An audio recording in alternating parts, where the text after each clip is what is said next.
What's going on, guys, and welcome back. Sorry for the not great lighting. I don't know how this is going to look in the video. Someone ran the battery dead on their NITRO trailer, so the lights are not at 100% right now. But anyway, we are here, and behind me we have the 2026 Polaris XER 9R that we got and put in the fleet this year. If you guys have been following along for a while, we do a lot of suspension stuff. We fine-tune it for the exact rider. And Polaris did some updates to the suspension on this sled this year. This one in particular, well, actually all XERs in 26. This one has a little bit more because it does have long tails, which a 128 does not. Anyway, so pretty much they increased valving. They say about 20%. They went to 125 pound springs up front instead of 100s on your previous models. And again, they did go to long tail springs in the rear. We've talked a ton about that. So before we touch anything, which as you guys know, we do always touch everything. So for this one, we left it 100% stock. We did not change springs or valving or anything. Suspension-wise, it's totally stock. Yes, we have CNAs, we have rocks, we have woodies, studs in there, which you guys can get them all at DennisKirk.com. They ship really fast. So if you guys are in a pinch and need it right away, go to DennisKirk.com and get those accessories. But this video is, I'm going to put some riding clips in here so you guys can listen to the motor, see what I was kind of riding on. I didn't video everything I was on, but I'll explain that after you do this, watch this little riding clip and hear this 9R purr, and I will explain kind of what I felt after the riding portion.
So as you can see, the 9R is very stout. I'm gonna start with the engine, then we're gonna go to the suspension side of it. I am actually extremely impressed with the 9R. We've been on 9Rs before. We were putting 9Rs in the trail sleds before Polaris was doing it, before that was an option from the manufacturer. So we kind of knew what they felt like. This 26 is extremely strong. I'm actually kind of, I don't want to say surprised, but I'm impressed. I'm very impressed with kind of the power, the delivery of the power, so on and so forth. Clutching, we are definitely over revving. We had this issue in 25 as well. We are seeing the same thing. I don't believe anything was changed clutching wise. So we'll get with our buddy over at Velocity Sled Performance, Will, and we will get that sorted out. He's already working on a bunch of stuff, and I'm just waiting on UPS actually to show up to mess with that. But we were seeing, you know, I saw upwards of 8650 RPM, which is probably about 400 RPM too much, or kind of where you want to see it. But very responsive, very fun, lots of, you know, just makes good noises, really good noises. I'm definitely impressed with the 9R. So that leads us to suspension. Was I on the most whooped up trails that there ever is? Nope. Did I not video the stuff that was the most whooped out that I rode on? Of course. So I'm 210 pounds, give or take, plus or minus, and my bag on the back was probably about 20 pounds. So, which again, the weight on the back, on the tail of the sled really plays a bigger factor. That acts almost as if it was like if I was 40 pounds heavier, having that weight all the way in the back. So, you know, decent amount of weight back there. I know guys carry a lot of stuff. I do too, cameras, computers, etc., extra clothing. So just to give you guys kind of an example. So started with the torsions on medium, realized that I definitely needed to go to high right away. You know, even you could see actually in the opening clip, when I take off, it just sags in the back and it will carry the skis, which is fun, but it's not prime for making the sports cars of the snowmobile world like we're trying to do. So we went up to high in the rear on the torsions. Back there, you take your spark plug wrench from in here. It's just a torsion block. It's three different. You have low, medium, and high. So we went up to high on those, and then rode it. That was better. Still not great. Again, we're feeling that those 16 pound per degree on these are just a little soft for someone that, say, again, is my way. Everyone's going to be different. Everyone's going to want something different. This is just my opinion of what I feel, and you know, we've been doing this for a while, so I know you guys appreciate what I say. So I definitely think they're a little soft. You know, you could bump up depending on your weight. We have 18 pound per degrees, and we have 20 pound per degrees. 20 pound is, they're the big boys. You know, we deal with a lot of big boys, and those are the big boy springs. So again, I mean, if you're upwards of that 300 mark, you're going to want 20 pound per degree on these, which again, call Southside Sales and Service. They have them, they can send them out. So springs up front, ended up cranking in some more preload on them like we do all the time. Again, we're trying to get the front of the sled up, get some of that track off the ground in the front so it doesn't pivot on that. That's going to help it steer really well. So putting preload in them did help. If you guys were going to do that, we literally just, you loosen the Allen in there, and you just run it all the way down until they're, you know, until it bottoms out pretty much, and you could still get to that Allen to lock it. Don't over tighten those, they do crack the spring retainer, so be careful with those. So put some preload in that, pick the nose up a little bit. That did help it. Again, that's going to help it corner. It's going to be more flat. It's going to be more stable. Again, you're not pivoting on that front track shock. I did not pull limiter strap like we always do. I 100% would recommend it, because again, you know, and we rode kind of all conditions. We had hard packed first day, which you saw in the video, and then we had fluffy, just pretty much powder. So, but I definitely felt like it needed a little bit more ski pressure. So if you pull that limiter strap, it's gonna plant those skis even harder, and it's gonna get it to turn around the corners. And again, may not be for everyone, but that's what we like, and I like as a sled. I like it to just be on rail, feel like it's on rails. So all the basic things that we did. Suspension is definitely a step up from your 25 and back XCRs. You can definitely feel a difference. The long tails work really well. You don't get a ton of like rebound. And when I say rebound, it's how fast the sled comes back. So I don't get a lot of kick. That's my least favorite thing. Even when I bottom, it still didn't. And again, those long tails help that. It keeps the back of the sled really, really flat. As far as valving, it definitely probably could go even another step. But again, this is just my opinion and what I think and the way that I ride, which is extremely aggressive. And that's all things that we could take care of at Southside Sales, but they did do a great job, and I'm excited for you guys to kind of get out there and feel it. This is all a step in the right direction for just a great ditch banger and a trail monster. So again, a 9R, super, super impressive. Suspension, definitely a step up. Gonna take some tweaks and whatnot. And again, I went through all the clickers, messed with all the stuff that we can mess with, trail side. Again, totally stock, still didn't change anything, didn't buy anything, didn't have Bruce do anything. This is just settings on the suspension. So, again, and it's all going to be rider preference.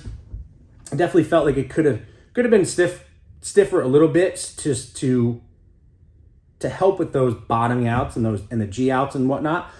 Extremely plush though, not rigid at all. So definitely, again, just a really good step in the right direction. I'm excited to kind of do more at this and further it. And I don't know if we're going to mess with these shocks at all, if we're going to go right over to our Foxes that we did, which is probably going to be because I want to do some more testing on those and make those even better than what they are, even though they're incredible. But I'm sure we're going to mess with these Walker Evans like we do every year. We have the boost here. I'm going to do an overview of that too because we got that on snow. And that's it. But we're heading back up north. I'm going to be up in Tug Hill all week. And actually I'll be in Tug Hill for a few days, and then I will be in Old Forge for Friday, Saturday, Sunday. So if you see us out, make sure to say hi. But again, guys, Polaris really did, again, it's a step in the right direction. It is a improvement over 25 and under XCRs. And then again, we could customize it to however you are. Again, rider weight plays a big difference or a big role into what needs to be on the sled for setup wise. Rider, how aggressive you are, et cetera, et cetera, et cetera. And we've talked about that a million times. So this is just kind of, again, a quick overview. Got some miles on it. Finally, winter is here. It's even snowed out in Jersey, if you guys can believe that. So I've been dealing with that. And that's it, really. So if you guys have any questions, comments, concerns, put them down. And we're just going to keep doing some filming. We're going to start changing stuff. We're going to really start getting into the nitty gritty here. We're probably going to bump up kind of what we're explaining to you guys. I feel like you guys have a better understanding now, if you've been watching for a while, of kind of how the suspension works, etc. So, yeah, I'm excited, but thumbs up to Polaris for the 9R XCR and its suspension updates. And if you guys have any questions, comments, concerns, put them down below. I will be happy to help you, but that's going to do it for this video, guys. Make sure to like, make sure to subscribe, and we'll see you guys in the next one.